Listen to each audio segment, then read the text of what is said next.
Good evening students. जय श्री कृष्णा, राधे राधे। कैसे हैं आप सभी? देखिए बच्चों, समर्पण बैच की अकाउंटेंसी क्लास की आज अपनी चैप्टर नंबर 3 की 5वीं क्लास है।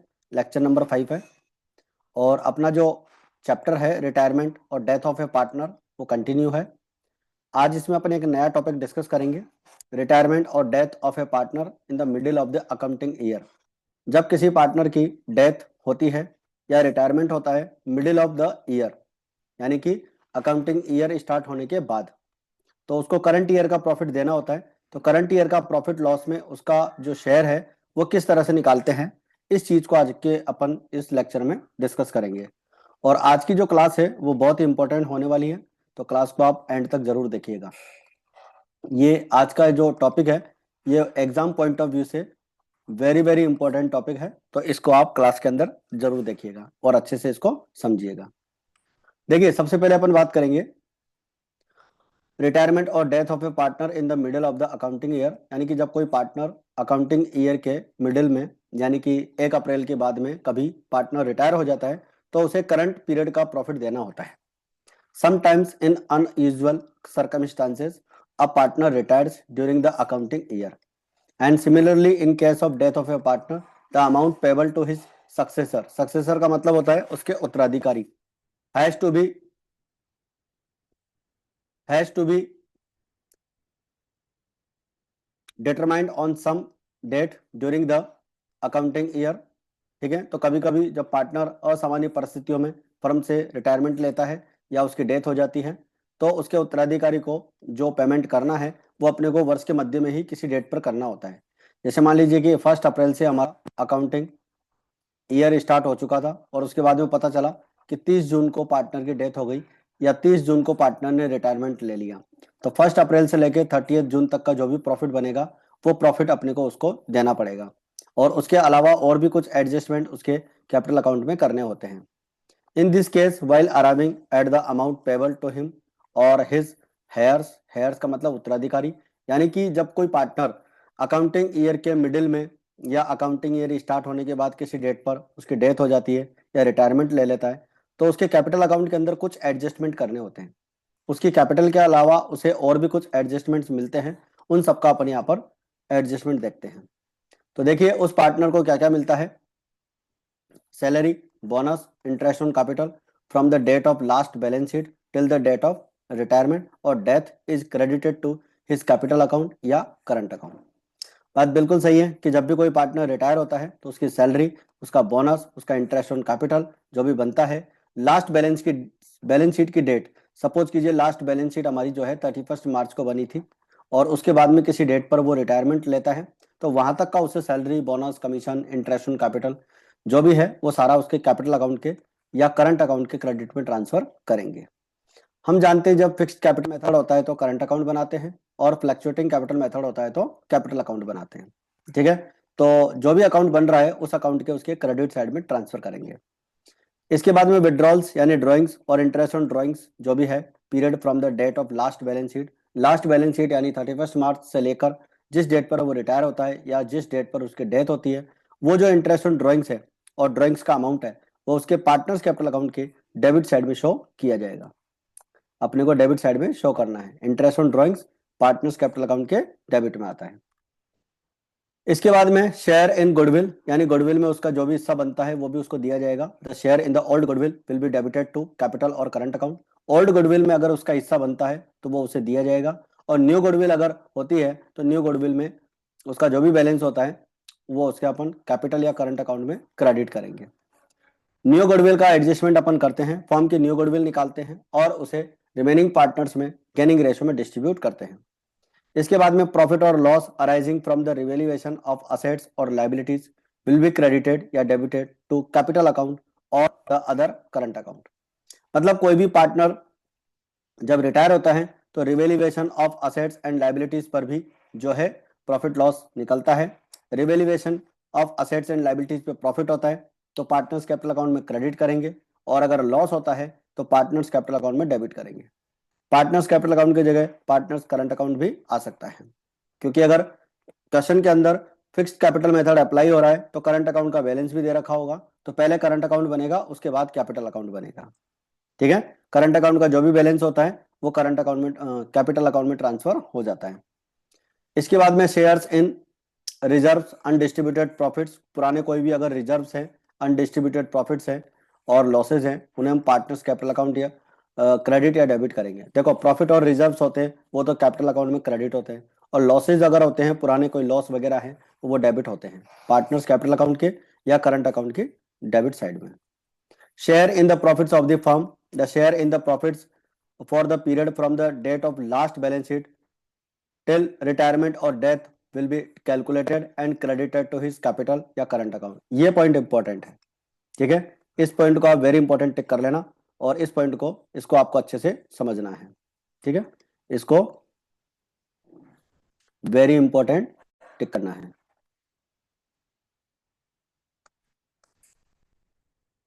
ठीक है, तो प्रॉफिट में हिस्सा किस तरह से निकालेंगे वो भी अपन कैलकुलेट करते हैं।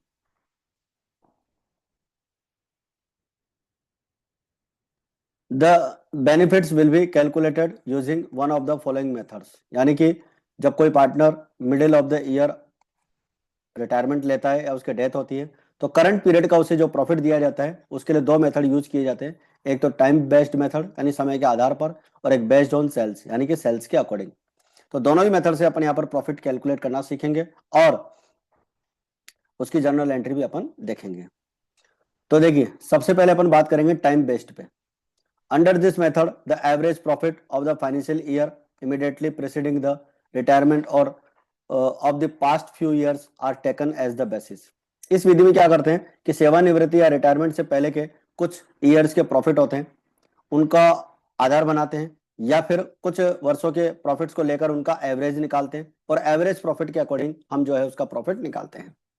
The proportionate profit for the period from the last balance sheet to the date of death or retirement are calculated and the retiring partner's share is credited to his capital or current account. Proportionate profit निकालते हैं, मतलब current period का। जैसे मान लीजिए कोई partner है, उसकी जो बैलेंस शीट है वो 31 मार्च को क्लोज होती है, और किसी पार्टनर की डेथ हो गई 30 जून को, यानी कि नेक्स्ट फाइनेंशियल ईयर में 1 अप्रैल के बाद में 30 जून को, यानी 3 महीने बाद उसकी डेथ हो गई, या 3 महीने बाद उसने रिटायरमेंट लिया है, तो 3 महीने का प्रॉफिट कैलकुलेट किया जाएगा। और 3 महीने का प्रॉफिट कैलकुलेट करने के लिए लास्ट ईयर के प्रॉफिट को आधार बनाते हैं या बेस करते हैं, या फिर लास्ट ईयर्स के कुछ प्रॉफिट्स का एवरेज निकालकर और उसका प्रॉफिट निकालते हैं। ठीक है, इसको अभी अपन प्रैक्टिकल एग्जाम्पल से सीखेंगे। और सेल्स के बेसिस पे अगर निकालना है तो percentage of the previous years profit is calculated from the sales of the same year, then the profit is calculated based on the same percentage of sales from the last balance sheet to the date of death or retirement। मतलब last year की sales, last year की sales और last year का profit दोनों का proportionate यानी कि percentage निकाल लेते हैं कि लास्ट ईयर का जो प्रॉफिट है वो लास्ट ईयर के सेल्स का कितना परसेंटेज है, और करंट पीरियड की जो सेल्स होती है उस सेल्स का प्रॉफिट निकालकर उसका जो रिटायरिंग पार्टनर है उसका हिस्सा निकाला जाएगा। इस बात को भी अपन एक प्रैक्टिकल एग्जांपल से क्लियर करेंगे। और the following accounting entry is passed to give retired deceased partner his share. Retired या डिसीज्ड पार्टनर जो होता है उसको उसका जो प्रॉफिट का हिस्सा दिया जाएगा, उसके लिए अपन एंट्री ये वाली बनाएंगे, profit and loss suspense account. Profit and loss suspense एक टेम्परेरी अकाउंट है जो करंट पीरियड का प्रॉफिट देने के लिए अपन मेंटेन करते हैं। तो profit and loss suspense account debit to deceased या रिटायरिंग पार्टनर्स कैपिटल या करंट अकाउंट, ये बात अपन इसके अंदर करेंगे। ठीक है, तो ये एंट्री अपने को ध्यान रखनी है, profit and loss suspense account debit to deceased या रिटायरिंग पार्टनर्स कैपिटल या करंट अकाउंट। चलिए इसके बाद में अपन एक एग्जांपल लेते हैं और इस एग्जांपल से इस टॉपिक को क्लियर करेंगे।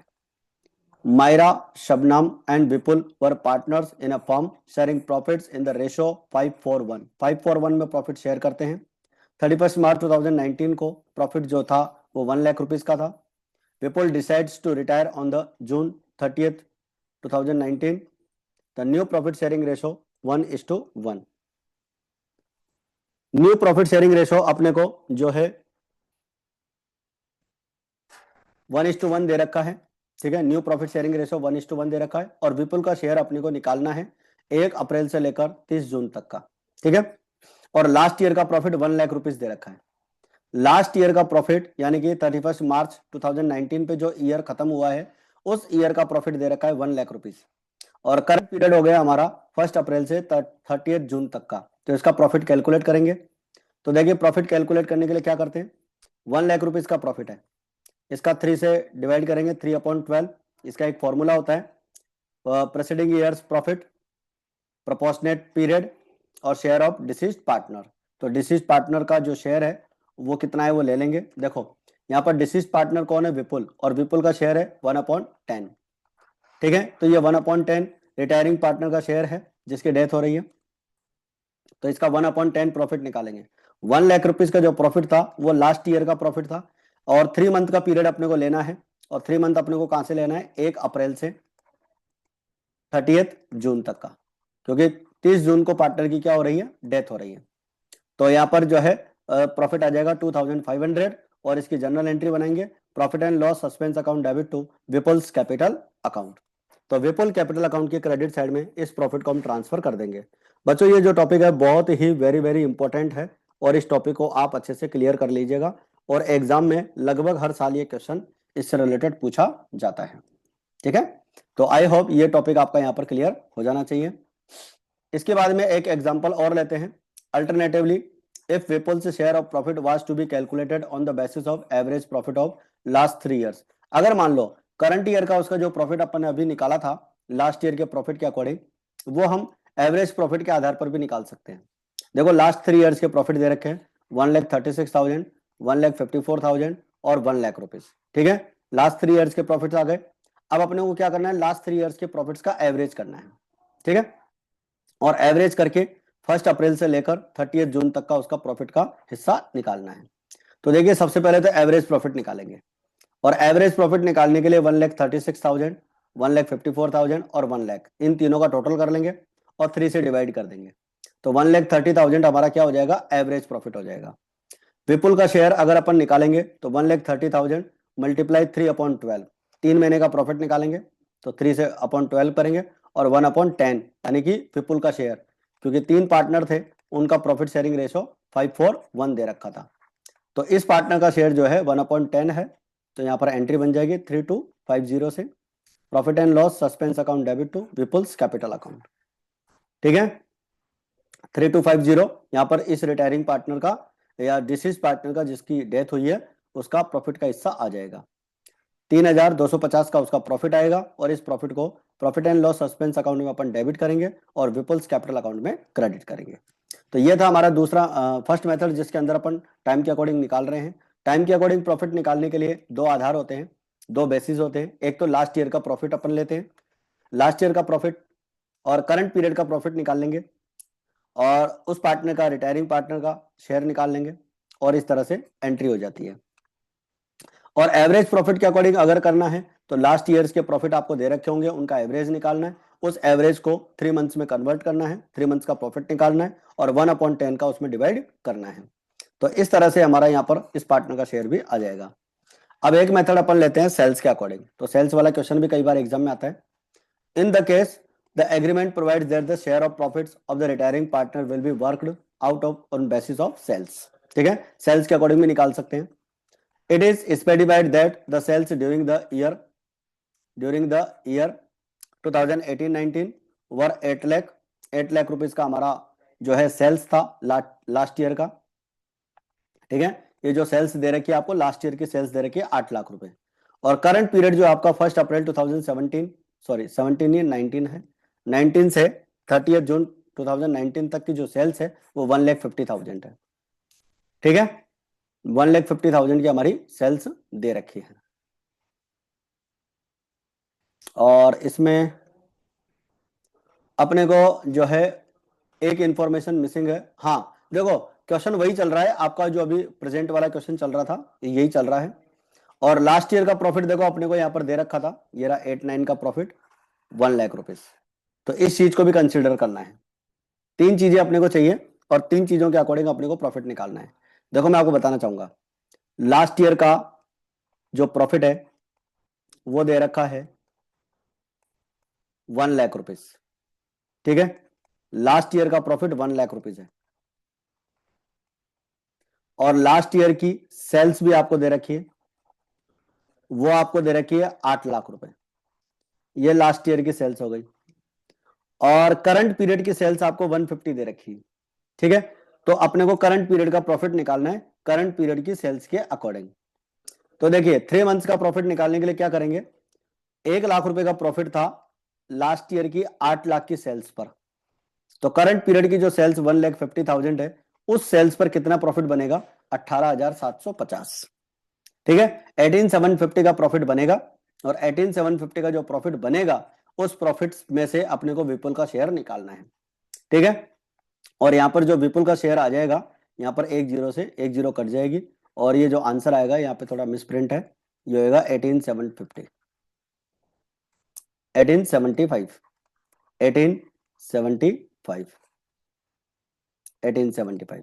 ठीक है, तो इसका जो प्रॉफिट का शेयर आ जाएगा वो आ जाएगा 1875। ये तो ये प्रॉफिट के अकॉर्डिंग निकाला है कि लास्ट ईयर की जो प्रॉफिट थी वो 1 लाख थी, और उसके ऊपर सेल्स 8 लाख की हुई थी, तो 8 लाख की सेल्स पर आपका 1 लाख का जो है प्रॉफिट हुआ है, और हमारा यहाँ पर 1,50,000 की जो सेल्स है उस पर कितना प्रॉफिट बनेगा वो अपन निकालेंगे। इसको अपन एक दूसरे तरीके से भी निकाल सकते हैं। 1 लाख रुपीज की जो आपकी सेल्स है प्रॉफिट है, और 8 लाख रुपीज की सेल्स पर हुआ है ये प्रॉफिट, और इसका परसेंटेज निकाल सकते हैं कि किस परसेंटेज पे ये प्रॉफिट हो रहा है। अब जो परसेंटेज आएगी उसको 150 से कैलकुलेट करके करंट पीरियड का प्रॉफिट निकाल सकते हैं, यही आएगा 18,750। और 18,750 में से 1/10 करेंगे तो इसका शेयर आ जाएगा profit and loss suspense account debit to Vipul's capital account. तो ये एंट्री अपनी यहाँ पर कंप्लीट हो जाएगी। आई होप यहाँ तक की बात आप सभी को अच्छे से क्लियर हो जानी चाहिए। और ये थी अपनी आज की क्लास जिसमें अपन ने ये टॉपिक अच्छे से कंप्लीट कर लिया है, और नेक्स्ट क्लास में अपन आगे के नेक्स्ट टॉपिक डिस्कस करेंगे। तो आज की क्लास में फिलहाल इतना ही, मिलते हैं फिर अपन नेक्स्ट क्लास में। जय हिंद, जय भारत।